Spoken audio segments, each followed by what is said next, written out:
Welcome back to the magical Sri Lanka journey. I am tuckered out today. Uh, it was an eventful day, and actually, this video today is going to be about the day. So we're skipping around on the timeline. I like it. It's keeping it interesting. And some days, so much happens here that it sounds more fresh and vibrant to just share with you what's going on rather than go back. But we will go back later.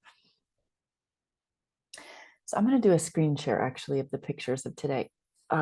Before I go there, part of the intensity of today was that a little puppy, not so little anymore, he was about this big, she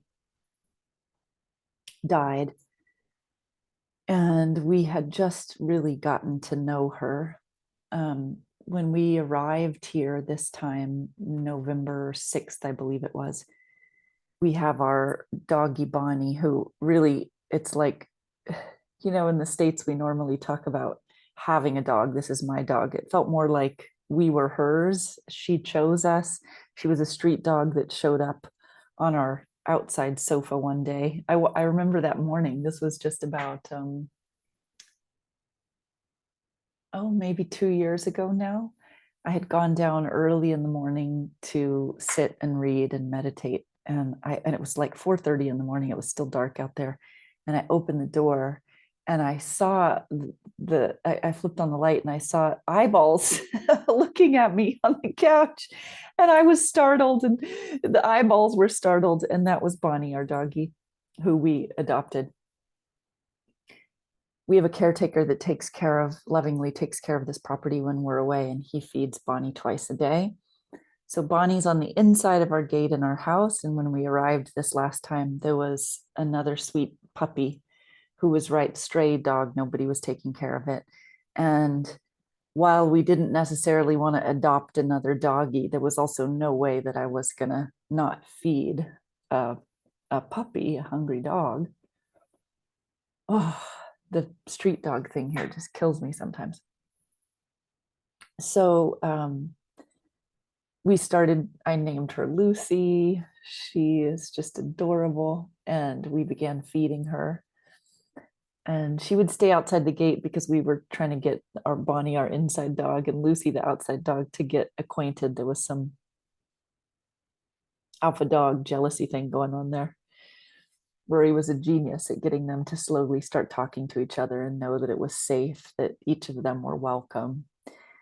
And just about 5 days ago, Rory said to me, "Honey, something's wrong with Lucy. She's just not well. She doesn't look right." And so I said, "Okay, well, we'll get her and we'll take her to the vet." And she was running around just again, not well and thrashing about. And then she ran off towards the patio area, and we weren't able to get her. And so for the last 4 days, 4 or 5 days, we've been looking for her, calling for her, and she hasn't been around. And just this morning, Raju, our caretaker, found her around the corner on a little mound.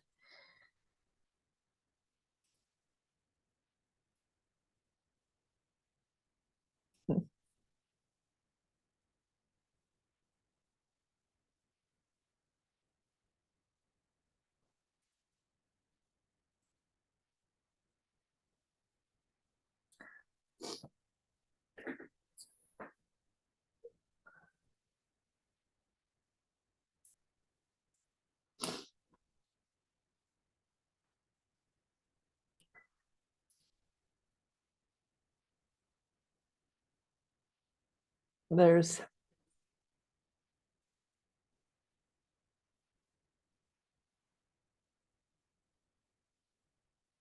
I think, so much of the sweetness that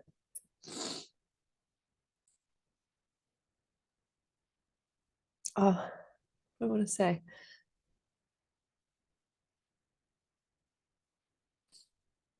in spontaneity and surprises. She was an unexpected surprise, both in her appearance showing up here and in her departure.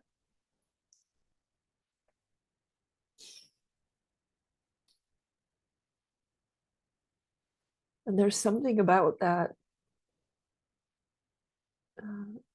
phenomena of experience in life, the surprise, and particularly the surprise of innocence, which Lucy was just the embodiment of pure innocence.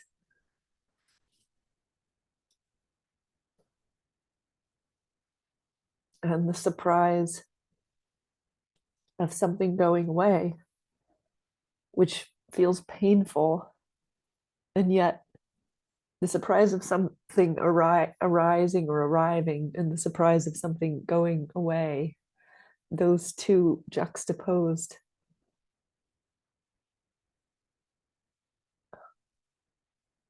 Birth,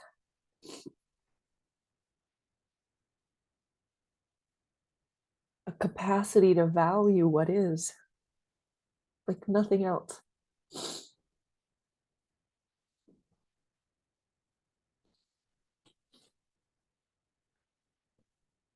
Oh, yeah. Actually, I think this is just going to need to be its own video unto itself. I'm not sure about transitioning from here. So tomorrow, the video that I will make will be sharing the rest of today, because the rest of today was also very rich and full in different ways, intense in different ways, and full with powerful story. Okay. Thank you for being with me. And